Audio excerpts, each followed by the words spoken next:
Malkapuram police station పరిధిలో శ్రీహరిపురంనకు చెందిన CH Venkata Pavani వయస్సు 26 సంవత్సరాలు 5 జూలై 2026న మధ్యాహ్నం 3:04 గంటల ప్రాంతంలో తన ఇంటి నుండి వెళ్లిపోయినట్లు, తిరిగి ఇంటికి రానట్లుగా అమ్మాయి తండ్రి 6 ఆగస్టు 2025న ఇచ్చిన ఫిర్యాదుపై Malkapuram police station circle inspector ఇ.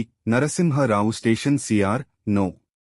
127/2026 యుహెచ్ ఉమెన్ మిస్సింగ్ గా కేసును నమోదు చేసి ఎస్హెచ్ఓ సాంకేతిక మరియు ఆధునిక పరిజ్ఞానాన్ని ఉపయోగించి అమ్మాయి యొక్క మొబైల్ లొకేషన్ ద్వారా పెందుర్తిలో తన స్నేహితురాలి ఇంటి వద్ద ఉన్నట్లు గుర్తించి అమ్మాయిని మల్కాపురం పోలీస్ స్టేషన్కు తీసుకుని వచ్చి ఈ కేసులో ఫిర్యాదుదారుడు అయిన ఆమె తండ్రికి అప్పగించడమైనది. ఈ కేసులో ప్రతిభ కనబరిచిన సిఐ ఇ. నరసింహారావుని మరియు వారి పోలీస్ స్టేషన్ సిబ్బందిని ఉన్నతాధికారులు అభినందించడమైనది.